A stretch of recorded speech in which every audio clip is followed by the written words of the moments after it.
So now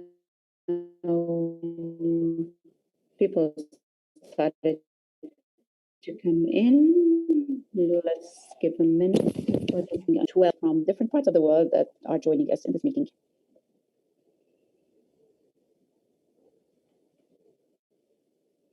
We're very happy to have all with us. Today is and under this pandemic, we really we don't know what to do. We're striving to fight this atmosphere of this pandemic, and regretfully, we're all affected by this catastrophe that happened in assault hospitals. So life and death nowadays is, and this year we have dealt with it differently. Many of us have lost dear ones because of this pandemic, and there was this common concern among people because of the different cases infected from by relatives or friends. And actually, when we've started on working this policy paper and this research document, we started to work on it a year ago, exactly a year ago, and we decided to launch it after a year. And I remember that it was March 17th, and that week we said that the airport has closed, and there are Jordanians who are left abroad, and people are stuck in the airports. It's a common closure and lockdown, and so we decided, and Arij, in investigative network, Arij, that 48 hours before the start of the implementation of the measures that we start to work from home to maintain social distancing, and we started watching around the world what's happening, and then we started to consider life in a different way, that we cannot drive, we shouldn't be out. Lockdowns was something very new, so in Jordan and around the world. So and I remember friends in April and May, they started talking about, like, this is the 5th day of 0 cases in Jordan, and there were lots of discussions on social media in this regard. Then, even medically or health-wise, we weren't really aware of the implications of this pandemic and how will it change our life, I think, eternally, economically, socially, psychologically, and media-wise. At the same time, we were like watching out for the daily press release on TVs and the latest developments. Then I've communicated with 2 researchers who I haven't ever met before, and I discovered 2 persons who have worked on a research about the discourse of social media. These 2 persons are with us, Mahmoud Munir. He's a journalist and an editor and a column writer, and Tamara Khozouz. She's a consultant on strategic planning. And under those different and difficult circumstances, I asked them and I told them we need to conduct a study about what's happening. People are not really ready or to conduct any study. So it was like a passion, a compassion, because I love history. I always believe that we need to study what will come next in the future, and not only to just lay back and say that we are living in a crisis, and to come up with a quality research. Many people care about numbers, but they don't care about quality. So we needed this daily follow-up. So Mahmoud and Tamara have worked in this topic, and we will listen more to them. And now in this session, we are now launching this policy paper that is a result of their work. It's called about the Jordanian official discourse on the Twitter and Facebook. Since the start of the COVID pandemic, since the beginning of March 2020 until the end of May 2020. And when we started then, we never imagined that the launch in March 17th, that there will be around 10,000 cases per day, and that although the vaccination started to come, and there is people started to get their vaccines, but still there are challenges. It's many challenges to overcome. So I think this is time to benefit from the recommendations and the results and outcome study. So I hope that other Arab countries conduct such types of studies, because it's very important to study what is happening in order to get lessons learned in the future. We have two dear friends who we've sent them this paper after it was ready, just to give us their feedback. So they were the first from outside Arish to read it, and I thank Arish staff for reading it once and again, and before the reading it, translating it, proofreading it, and translating it. And now it's now available on Arish website to be uploaded. But like in secret, we've sent it to the director of development in Thompson Foundation, David Quinn, and our dear friend, his consultant in the Jordanian Institute, Miss Bayan Attal. And actually, we've thought a lot to who should we send this paper to get their feedback and comment. And I knew that Bayan, when she used to go to classrooms to visit elementary and secondary classes, she was among the first in Jordan who was really keen to make sure that the official Jordanian discourse should be there. David has usually revolutionary thoughts, official and unofficial, and he always enlightens about things that we need to really pay attention to. He usually stirs questions to note. So we're very happy that we're in touch with his foundation for long.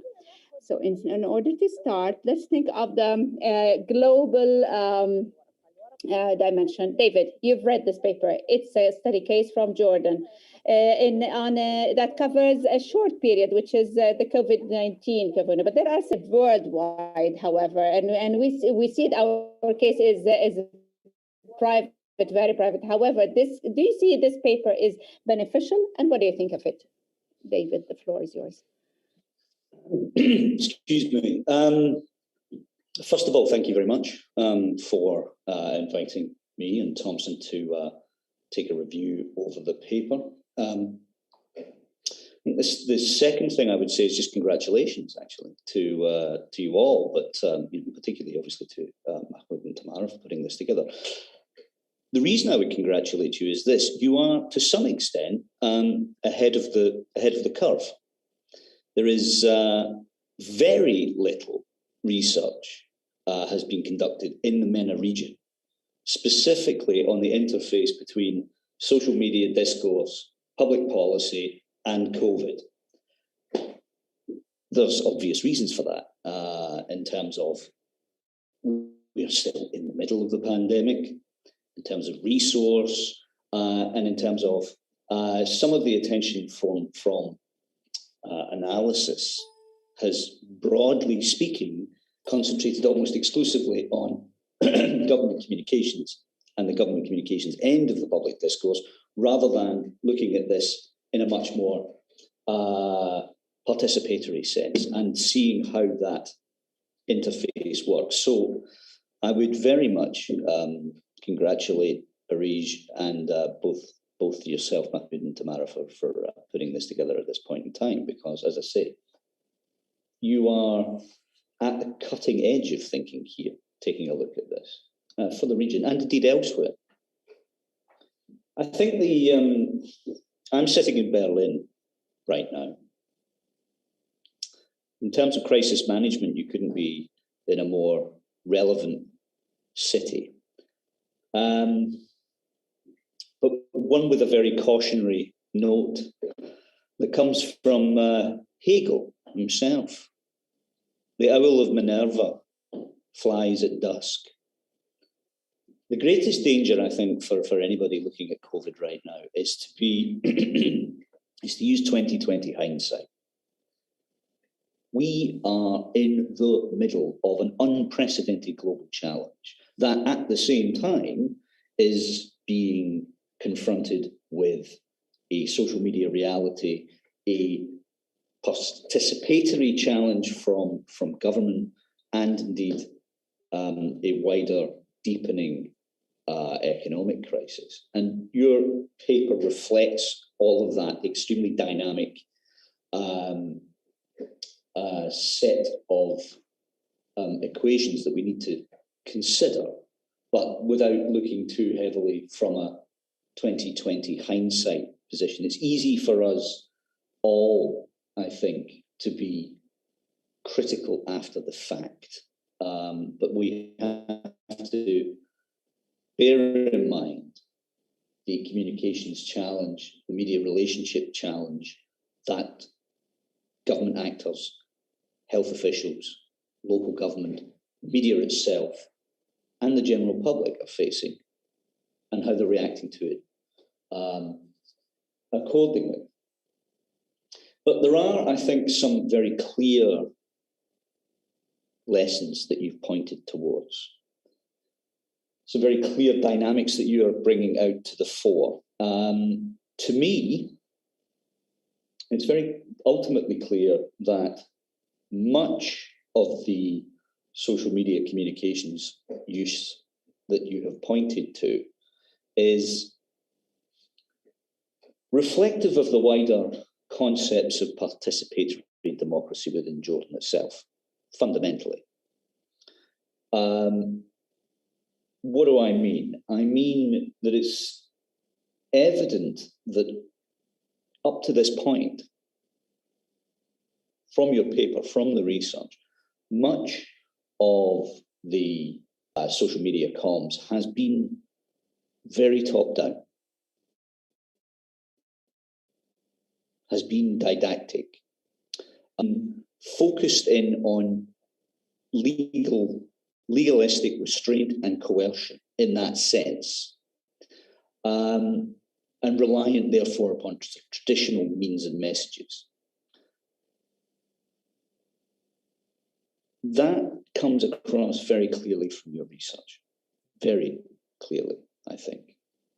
So that would be the first major point to bear, I think, in mind from that research. But it doesn't preclude bottom-down push.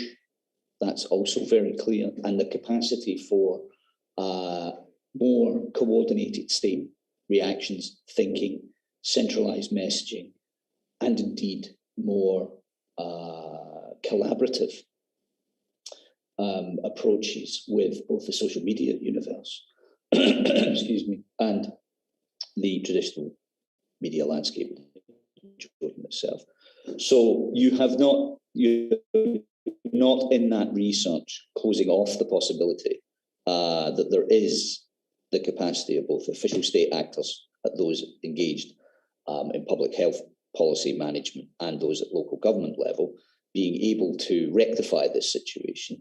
You're not closing off that possibility, but you are pointing to deficiencies quite clearly, and that's understandable. I would point in comparison, in a vein of comparison here, which is to say, Jordan is by no means unusual here in any set of circumstances, right across the board, both within the Middle East and indeed more broadly. I mean, if we look at the communications challenge that COVID has presented to a desperate range of governments around the world and how they've met it, everyone has played catch up to some extent. Everyone has played catch up, even those states that have had fairly sophisticated social media relationships over the course of the last decade, developing over the course of the last decade. Many have got it either wrong initially, or they've gone from a very centralized approach, or they've gone the opposite direction and allowed for a highly fractured federalized approach, if you like, which in turn has led to cross-cutting messages and contradictions and information vacuums. So no, I don't think there is anybody who can say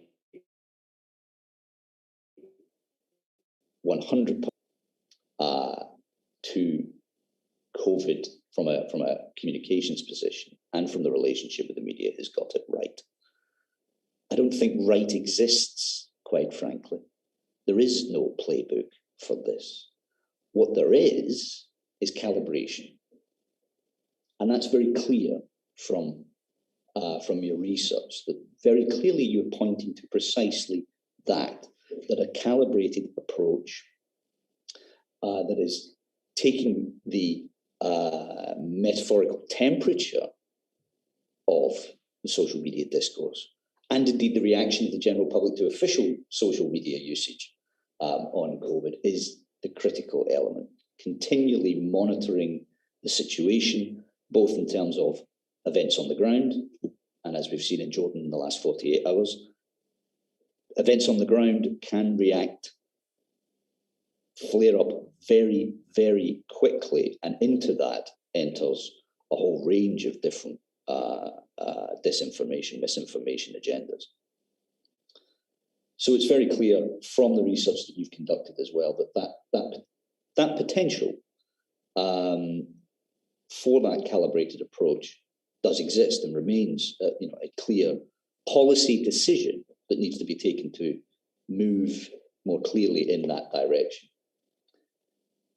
So from a recommendation perspective, I think it's clear where you are going. So from that point of view, it is not it's not a work of historiography. It's not a work of social science. It is both, but it also has quite clear recommendations that can be taken forward. And those recommendations, finally, for me, and I say this as a humble journalist, but also as somebody who works within the CSO universe that deals with the media, it's also recommendations that are driven towards actors like Arij, actors like Thompson, who have a convening capacity and who can therefore bring the conventional media space and indeed social media space, bring key influencers in this to calibrate their reactions and calibrate their relationships with public health policy and beyond public health policy. Because as we've seen, events in Urban point this out, this is not just about public health, is it? This is the full panoply of a societal challenge. Jordan is looking at what? Unemployment rates at 24-25%, going north. This is quite clearly then a wider set of societal challenges and communications challenges that go along with that, and discourse challenges. So that's my initial thinking has been prompted, an assessment that's been prompted by the report. Yeah, I think that sort of broadly covers my sort of overview of it.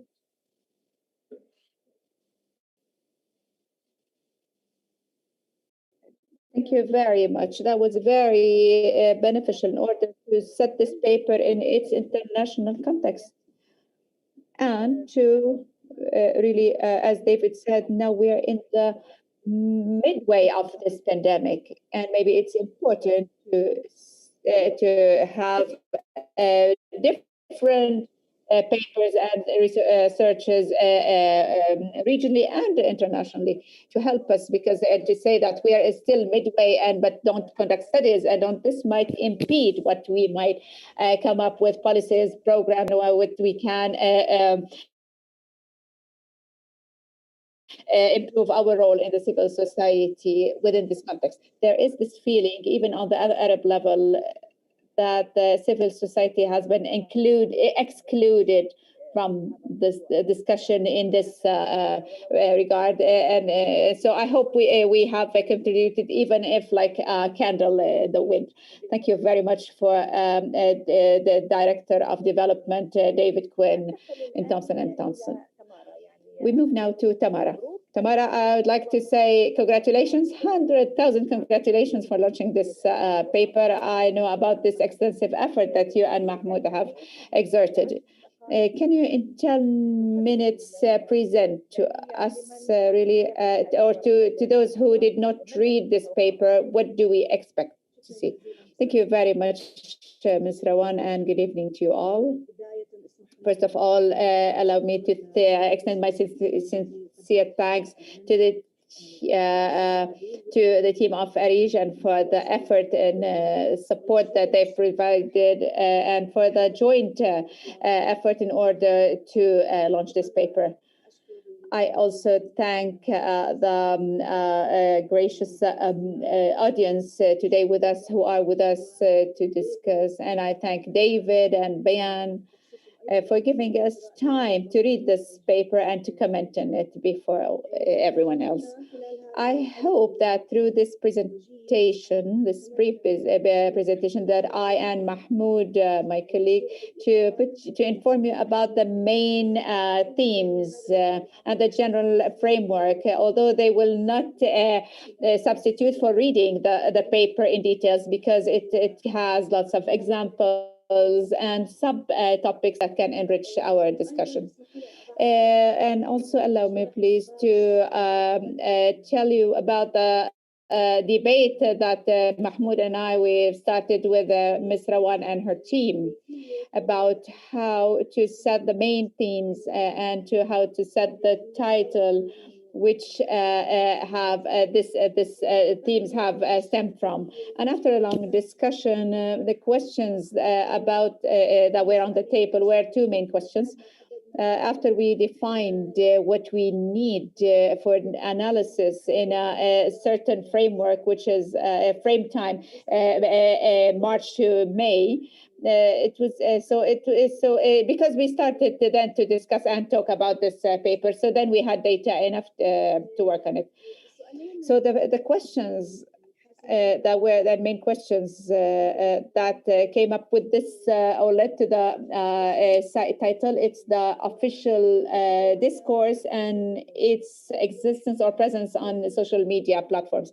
There was actually much concern on Twitter. That was the attention mostly paid, and then we will discuss it further in details later on.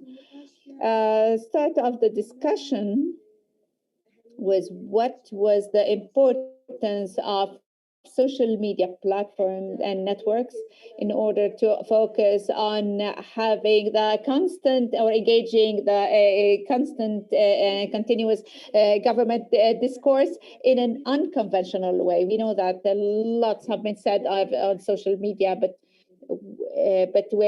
as for the entry of the policies and how to promote these policies, we wanted to pay to assert attention of these officials on this platform. So it's the capacity of users of social media platforms like Twitter users in transferring and disseminating information in a widely and in a speedy way that exceeds the dissemination of the official narrative. So that was the first challenge that the government had faced. The second point is the ability of users of these networks to generate and regenerate this information vertically, so that in order for them not to monopolize it and to be the only source for information. And that was for one reason, because those intellectuals are able to analyze it and regenerate it on the same level as those officials on the government level. So this is where we felt that of the implications is that the government need to really to look in. The third point and the important point is that we started seeing, and that was proved on a daily basis, that these networks became able to create public opinion. So the absence of the government's presence might lead to those would make these officials stir the audience in crisis management. Since you're absent because you cannot confront this big volume of information, therefore they would be pointed or nailed as being incapable and not being able able to encounter this crisis. The last point is about that these social networks and the government can have the ability to control it. It can redistribute, and it can and on a daily basis to adopt these and can do all the assessments needed. So you, as an official, why don't you take chance of this opportunity and promote your policies or even defend your policies in general? So these were the main points that we, as researchers and Arij team, we thought of tackling. So it's the importance of social media and Twitter in particular. It's about having the elites, political elites, that can push forward in the public sphere to and all over the world, which is really not yet ripe in Jordan. So it's and to have them on Twitter and having them in general. Tamara, there's one comment from David. Thank you. Yes, very briefly, sadly, I'm going to have to jump out shortly, but what I would say is there are some interesting comparisons here from very different states that might lean into some of the findings from the research, which is to say the frame, the overall architecture of how some responses have been built to the COVID crisis sits within, one can say it has been relatively successful where there has been a federalized structure in relation to how COVID has been, the COVID crisis has been dealt with from a public discourse perspective in social media. Two scenarios come to mind. And one is here in Germany, where there has been a focal point, a central focal point on a national level in the shape of that is not governmental, but carries with it the full force of collective faith, if you like, from a participatory perspective. This is in the shape of the Robert Koch Institute, is the embodiment of public faith in scientific, rational assessment of where the COVID infection is going.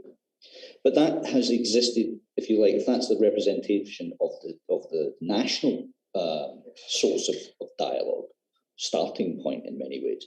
That is then subsequently reflected by the fact that there is a high degree of federal architecture alongside that has meant the individual states and the individual states' social capital that's invested within it, so CSO community, and the individual states' media landscape has also kicked in. So you have this sort of twin track approach, as it were, and they have been overall guided with central touchstone messaging points, but they have been extremely participatory.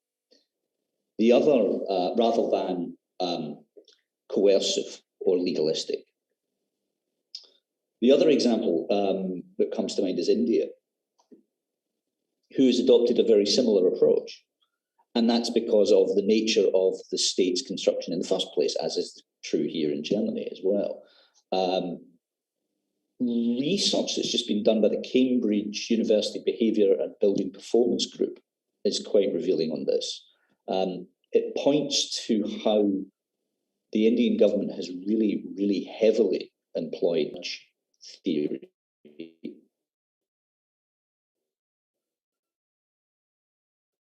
and again, framing within a federal context that has very, very heavily leaned into legitimate local government relationships in the public mind. And that has fed into their usage of social media.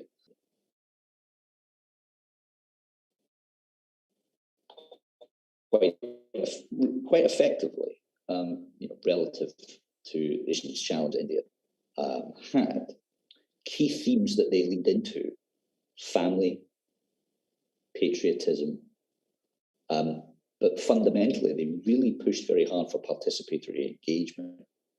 So again, less on the legalistic side, less on messages from the Prime Minister talking about structures that have been in place in 500 words on Twitter. That wasn't really the methodology that they were adopting. I'm afraid I'm going to have to jump out, but thank you very much for inviting us, and we look very much forward to seeing how the report is received. I think it has an awful lot of value for both civil society and the Jordanian government going forward. So we'll keep a very close eye on how this is received.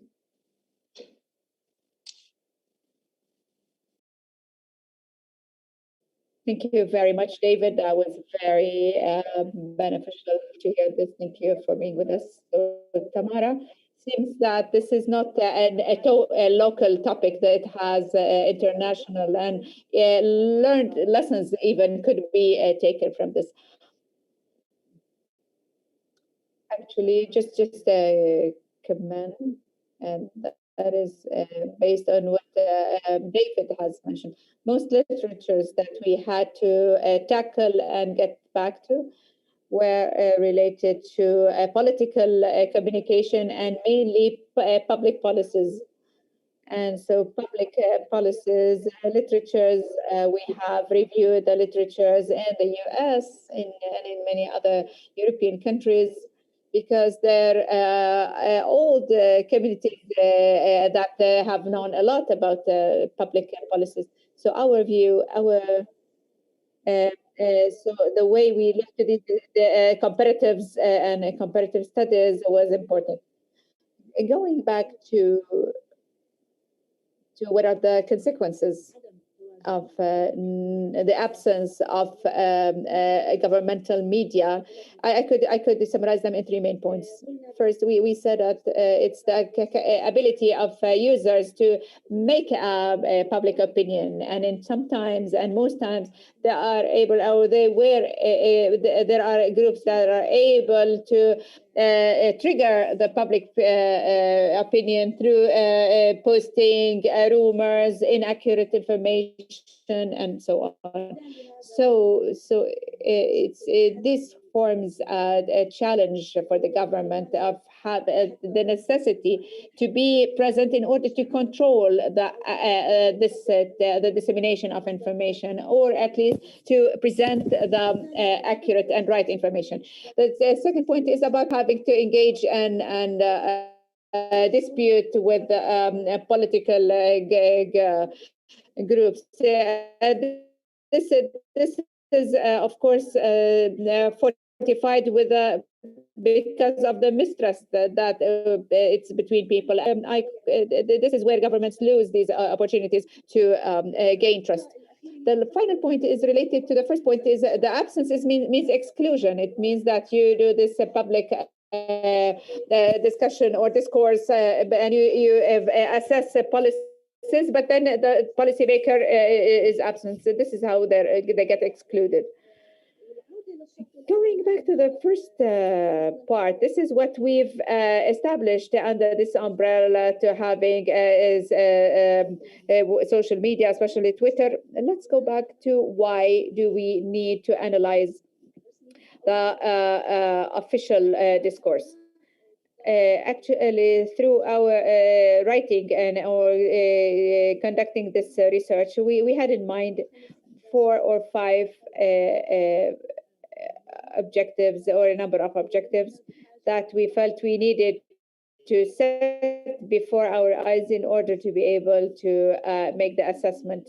The first point is the need to control and to identify what is meant by governmental discourse. So what is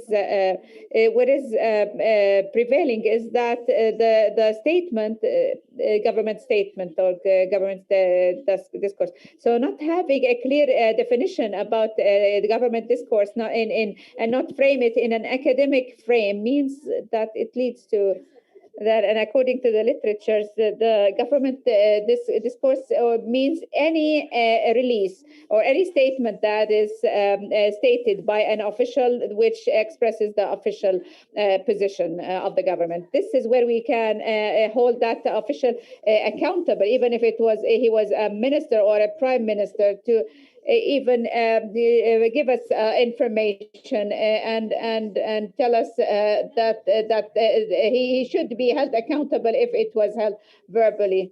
So it's to control statements, political statements should, whether verbal or written, should be held accountable regardless of the media institution it's so then to control the definition. The second point is that we need to emphasize that any statement should reflect the approach of the government and its options that it selects on behalf of the citizen. So the government, and out of this participatory democracy, is accountable for any discourse or statement it presents. This is the first way of communication between the government and the public in order to assess its official statements. The third important point is to reiterate and emphasize that the official discourse is not commercial and is bound by legal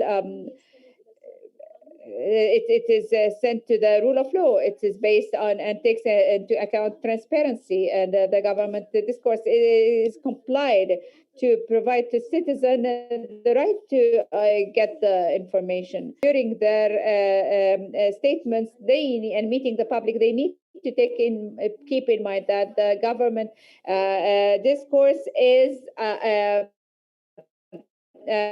it is limited, and even if it was a statement, you are held accountable, and it has limitations.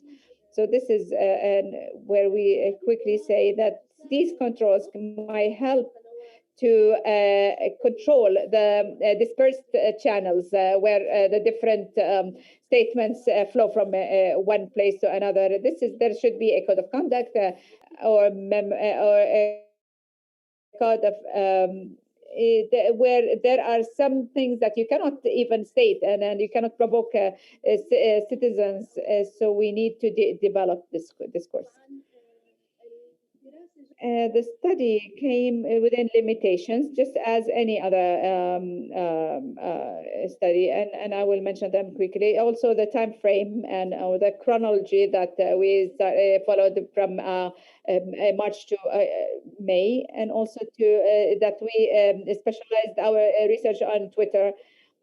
I would say the limitations of this study is to analyze the government discourse and the media agencies that are responsible for this official media, in order to assess if they have abided by these controls. This paper did not address in any way the reactions of the public regarding the media discourse.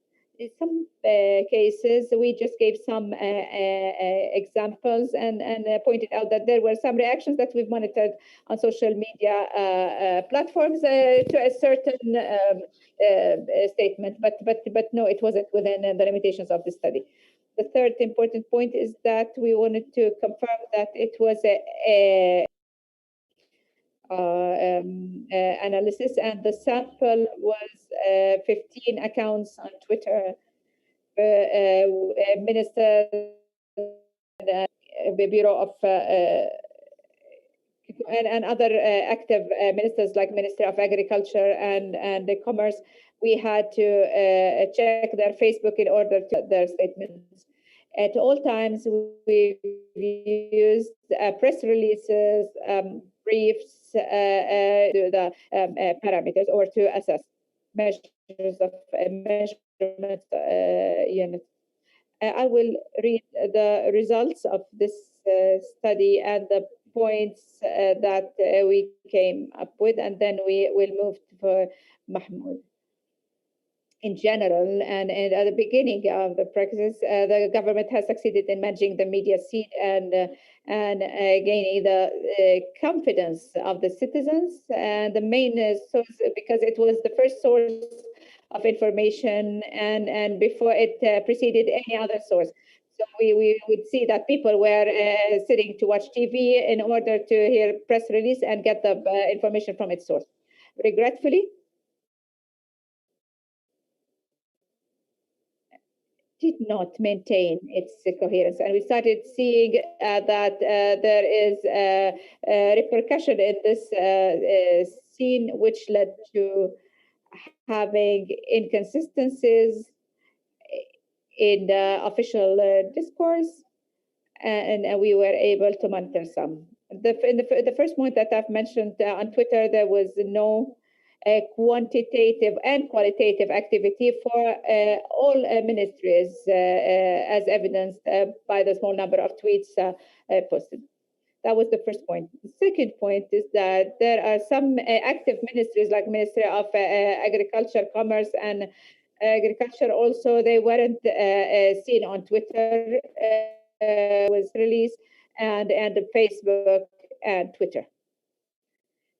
The third point, regretfully, that many of the publications had linguistic problems, drafting problems, and mistakes, which and grammatical spelling, typographical errors that sometimes cause confusion in conveying the meaning clearly and accuracy, and so they did not take into consideration the limited number of words that is allowed on Twitter, for instance, and other platforms.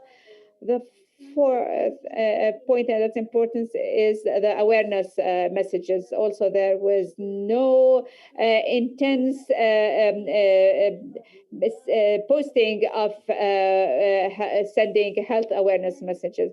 So so they weren't drafted well in a way that is coherent with platforms. The other point that we can really monitor its the consequences is the sense of the government health capacities, and since the start of the crisis, we were listening to the number of cases, the teams, epidemic teams, and the number of deaths, but regretfully, that 20 hospitals, or the plans that the government is preparing in field hospitals. So that was a big informative gap, trying to the citizens' right to get this information.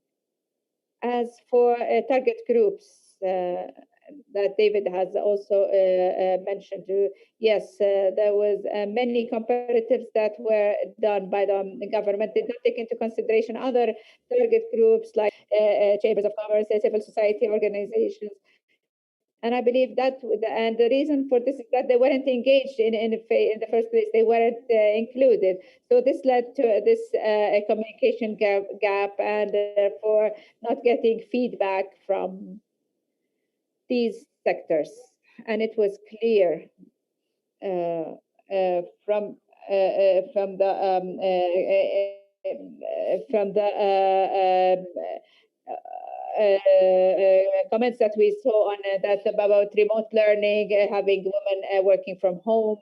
So the Ministry of Education or the Ministry of Labor were on the required level to provide advice and so on, or to communicate with them as needed. And the point before the last, which was really it is that many they are seen in these fields or in their press releases that they did not maintain social distancing and the way they were behaving. So this paper had mentioned specifically where these officials were seen and the right exact incidents where these took place. And as a result of the failure to activate the government channels for consultation and coordination with the various forces and civil society organizations, the government had to work alone without having the civil society and unions to support them, who could have helped the government in containing the anger of the public opinion or in exporting the information to them. And the final point, and from also the things that we've noted, that there was a big gap between the messages that used to come to the center in Amman and the other governorates. So the compliance and social distancing compared to other areas, we think that because this is that the government did not reach out to different governors. So if they use the local and public opinion and the dignitaries and religious leaders or teachers, health teams, if they've utilized them, they could have raised awareness and they would have been engaged more. I stop here. I'm sorry that I took so long, and now I will give now relay to Mahmoud. Thank you, Tamara. And when you read this paper, it has all the examples in detail. And at the end, it's not only about it's a diplomacy and the messages with the government. It's a digital diplomacy that we were talking about in Twitter. We've received that most digital diplomacy's future is on Twitter, and it's in English and not in Arabic. Mahmoud, the floor is yours. Welcome to you all. Okay, and really we are assault hospital victims,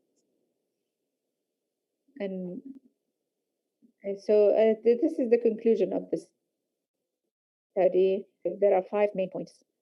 First is related to the importance of and the rule of law, and to avoid the which would really have consequences, and to use the vocabulary, the rule of law and its sovereignty and the limits that it draws and regulates, which has really the third point. The government in not following up many of the gaps and the challenges through checking the lighted about the follow-up, or to learn from previous mistakes, or to interact with the public opinion. And sometimes there's complete absence of interacting with the public opinion. And fourth, the role of social networks in making the public opinion, especially during crisis.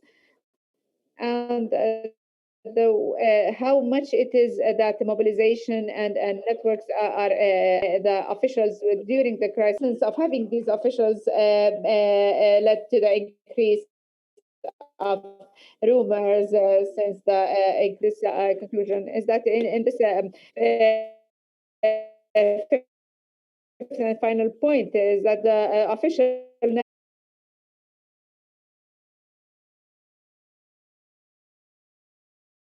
الدراسة بضرورة استكمال البحث ومتابعة الموجة الثانية والثالثة. The second and third wave and the third wave that started 2 weeks ago. especially that the study did not cover all sectors.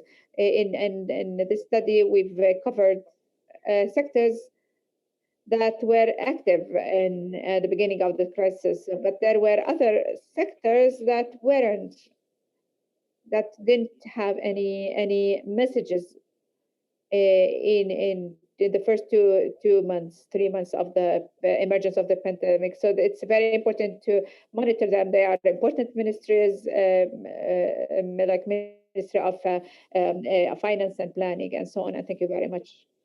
Thank you very much, Mahmoud. Munir, that was very important.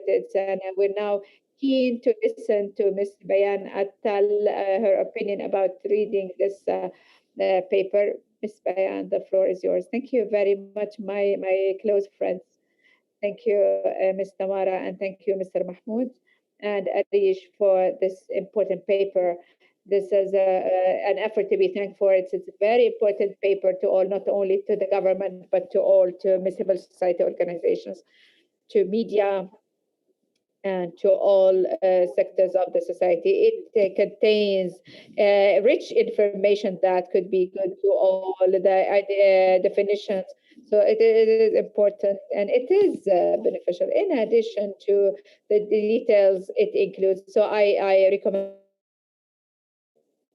What's strange that we started at the start of this pandemic, and to work in a positive and collective effort and interaction, wonderful interaction between the government, the society, media. So it was like collective effort then, but then we could not maintain it.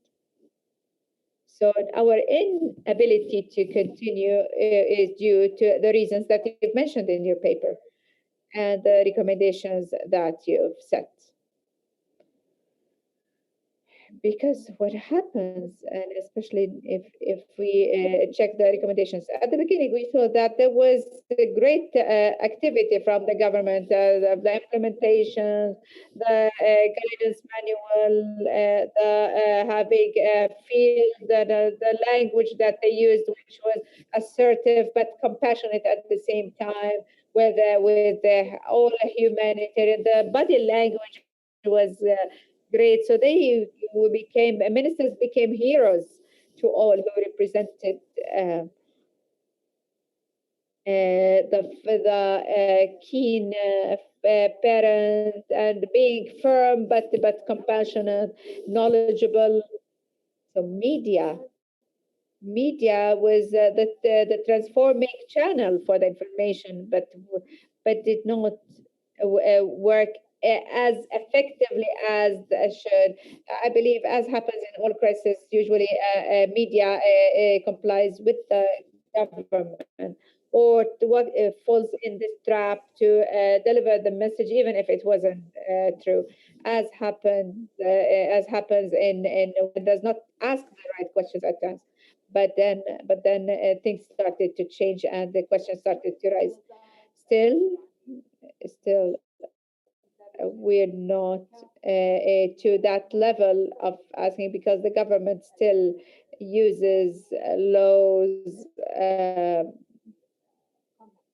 to revoke any challenge to its messages. And we've seen this at the beginning of this pandemic, when local stations started to pose questions, and when they started to get pull from people ask about the challenges.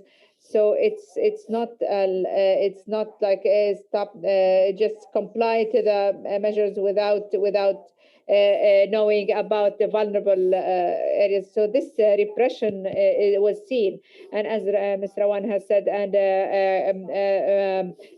Tamara reiterated, there was complete exclusion of civil society and for the private sector and for women. So the patriarchal, complete patriarchal speech during the pandemic and neglecting women, whether it was her contribution in treatment, in medicine, in education, in nursing, as a mother at home, the one who manages the many problems that the whole family suffers from. So she was the main supporter for the family. That was all neglected, but we shouldn't really find this strange, because we are a patriarchal system, and officials were all on the same, have followed the same approach, which has reflected. This was reflected in this study. So when we start with the conflicting messages, because we don't have this media policy or media strategies. We don't have media units in all institutions. In 2004, we discovered that there's a big problem in the public sector, and that there is a decline in administration. And accordingly, we started with something called reform of public sector, that it became to be titled like development of the public sector. In this project, we and under the guidance of the King, we came out with a national agenda in 2005. That was under the leadership of Dr. Marwan Al-Muashir, to reform the whole public sector: health, education, media, finance, economy, and it was a 10-year plan. So it was, we thought of how we will move from this destruction or destructive phase to a state that has active organizations and effective policies. But this never happened, and now we're paying the price for that. Also in 2005, and I was also mandated to establish the governmental communication management in the Prime Ministry. Why? Because there was a conflicting message. There were conflicting messages by the government, so there wasn't one unified plan, and this is what we've seen during the pandemic, and also nothing was done in this regard. The governments are still conflicting message-wise, from the drafting point of view, and from the way the message is conveyed. Even officials, when they take in this responsibility, they do not develop or gradually in their positions in order to raise their capacities. They don't have enough experience. They don't have policies that they've worked on previously. Why? Because we don't have parties, because this is all connected to each other. If we don't have parties, active parties that work, that generate leaders and leaderships, we will not have capable leaderships to be able to take these responsibilities, to communicate with people and respect the others' opinion. We always talk in a very patriarchal way, and it's a one-way communication, and the minister never sees himself as a public servant. He's a servant to the public. So, and he never sees himself in this way. He has information, and this is where we go back to the importance of information, the availability of accurate information.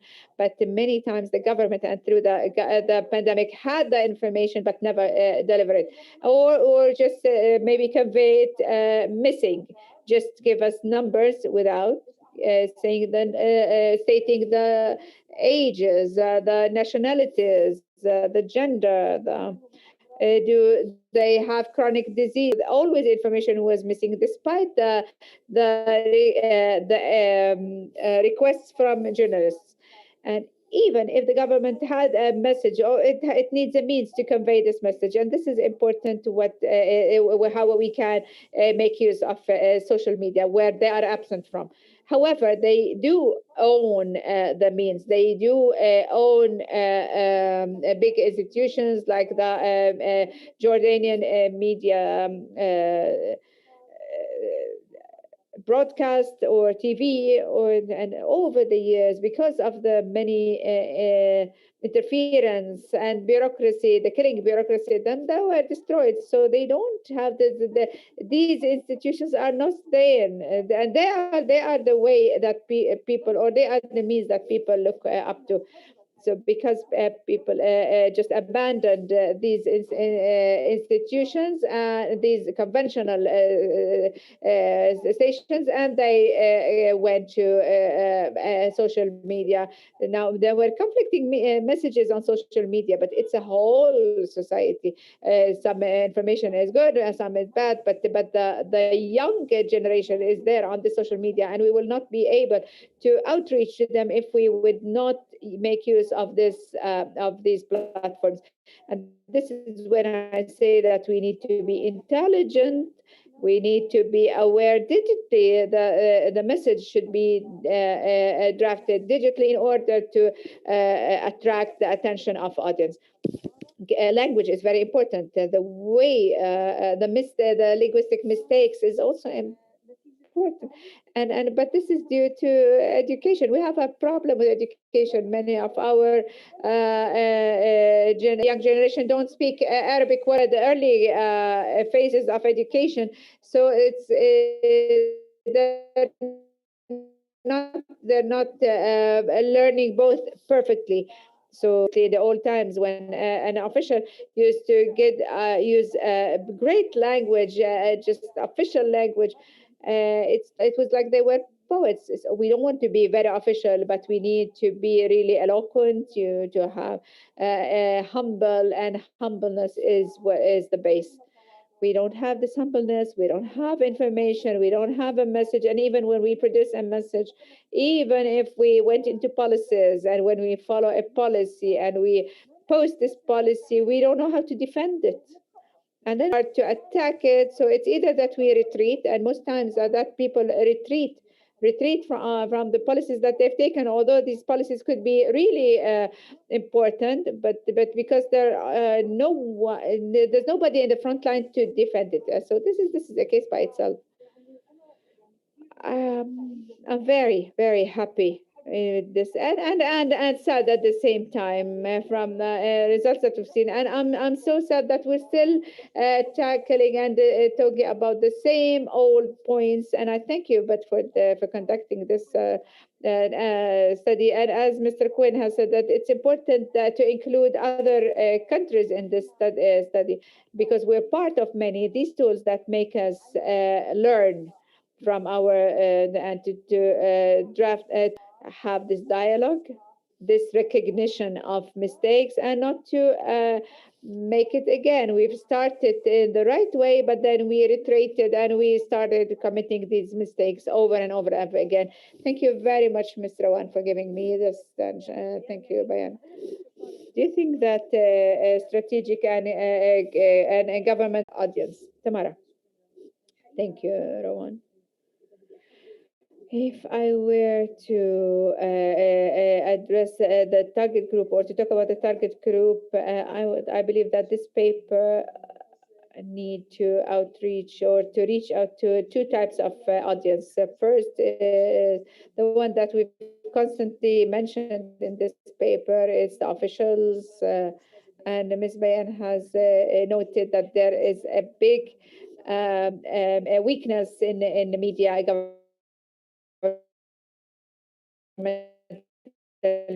media, many occasions they're just limited to the media spokesman who really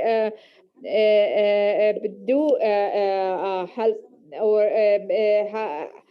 do a lot, but they might be very much outdated. So of course there's a problem with the tools that they use. So this is where they feel that they have problem in using other problems. There's also the language factor, which is very important, and the translation is very important. The communication or the media in civil society organizations during need to speak both languages fluently and to be able to communicate, even if there were other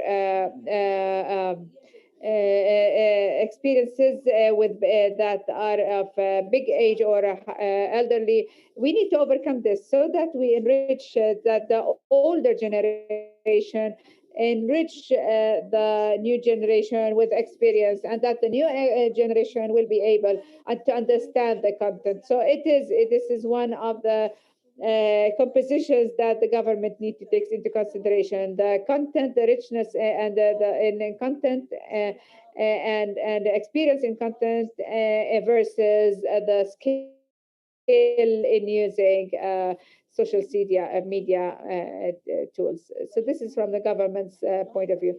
And for the government is the first stakeholder to take in these recommendations. There is a real crisis. It's a trust crisis. It's communication crisis. So the government needs to listen to those experience for its own interest rather than for ours.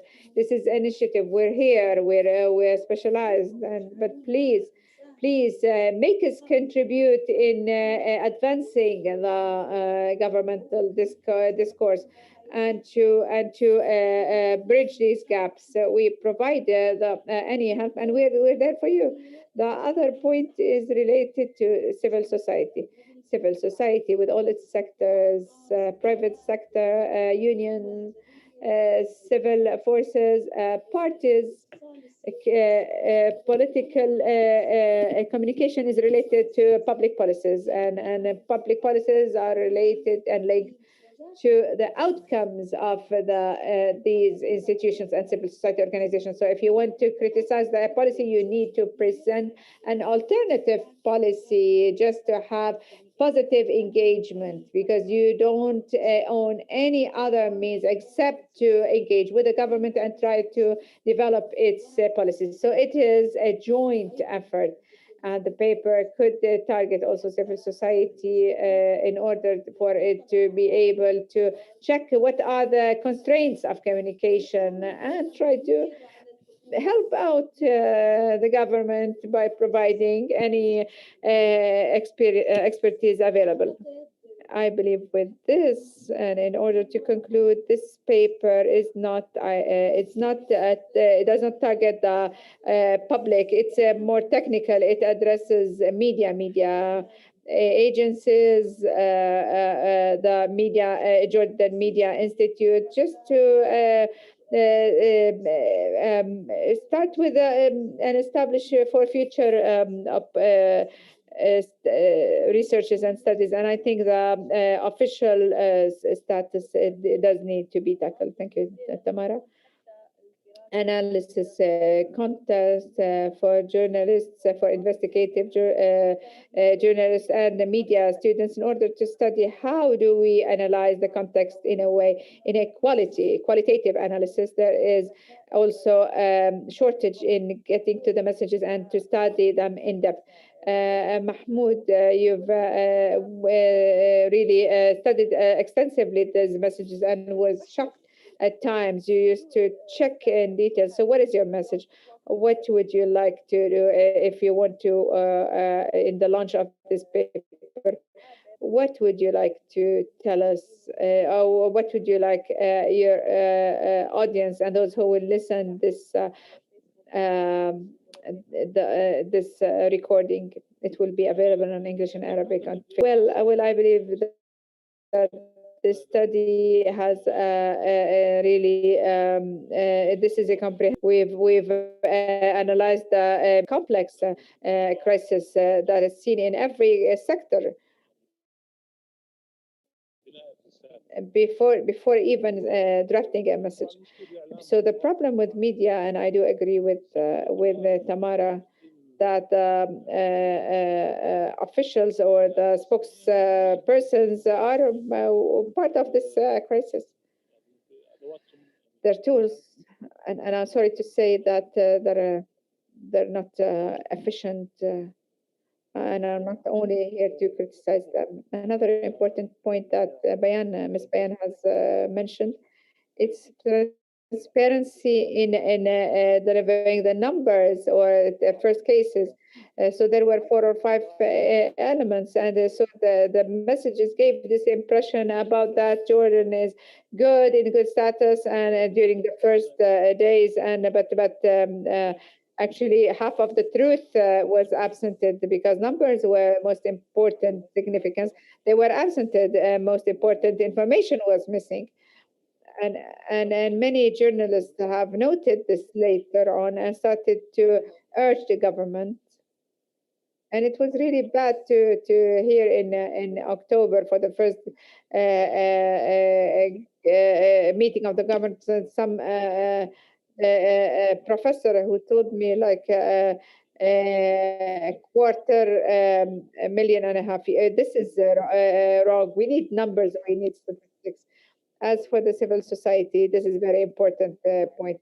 With all appreciation to some of these organizations, it's now time to open up civil society organizations. They're sometimes like the government. They shine in one season and dim out in another. So we need more visibility from them to be more comprehensive, and not only to keep shining and hiding. As for the having the definition of terms, and we need to have common understanding of the terminals and same. Yes, we do like how you try always to have to make us urge us to change on a different level on the civil society organization and on the official level. I've worked in TV after I finished my master's from England and came back to Jordan. The first I went to Bayan and asked Bayan in TV. I wanted to have something to make a program about adolescents. So but when we came to the social media era, the old tools became outdated, and sometimes they say we need to write. Yeah, we need to write. So things have changed a lot. The speed in changing things have gone really far. That's why we need to be where the audience is. We need to follow. We're talking about an audience who is 16 years old, 18 years old. So if we still use the old tools that we've studied in universities, we will never be able to outreach them all. Yes, you're right. Making a change. It's time to make a change, and it's going so fast. So if we weren't able really to catch up with it as a state, as a government, as organizations, we will lose a lot. And the problem is that we have the ability. We have متنوع وبنحب بعض. Variety in our society. We like each other. We work together. We appreciate each other. But we need to acknowledge that we have problems. We have basic problems that we monitor through an observatory in the Jordanian Media Center. There is popularism. There is non-compliance with values, with the professionalism of this profession, which threatens people to understand, to appreciate this profession, the media, or journalism profession. They will have a false understanding about it. They think that you're there only to curse and swear without having evidence, and so no, that's not how journalism is. Journalism is accountability, is responsibility. So this is where the problem lies. Journalists need to acknowledge the mistakes they do, to avoid them for other times, and the government need also to learn lessons and to avoid these mistakes and to move forward, because we don't have enough time. We don't have the freedom of expression all the time to overcome this and encounter this stage. Now everybody is learning, and this is not a mistake, but since we've started in the right way, let's continue in the right way. Let's understand what are the future steps to agree on, to follow, regardless of the officials I know we officials change every now and then, and set policy. We will still go into this concepts, values. This is what will principles. This is what will preserve us. We know that we see that there is a hatred discourse, for instance, against Christians or women or against other marginalized groups. So there is racism. We as organizations, as officials, to take steps and to understand the importance of freedom and acknowledge the graveness of the situation. Yes, we see that there are many implications about seeing this misleading or misinformation or hatred discourse that we need to confront and we need to gain trust in the audience, in journalism, in media personnel, in order not to lose trust in the contest on the families level to educational system. And if we did not start on a personal level, there will be a problem. And as Bayan said, there's no time. I believe that time is life. If we don't make use of time in the best way possible, and to wait for others to do things, we will lose. We need to start. We need to do, and this is an individual, collective, and institutional position. I would like to thank you all very much. I'd like Tamara, Khozouz, and Mahmoud, Munir for this policy paper that will be available to all. It will be launched today on Arij site. It could be uploaded on. I thank Bayan Ittal and David Quill for the reading and comments, and to encourage the readers to benefit from this. And I thank Arij, who are the soldiers hiding inside, and Arij, and we'd like to thank despite to be together. So we were able to be in this virtual world, just like the real world. And I wish you all health and safety, and your families and friends, and our homeland. And thank you very much.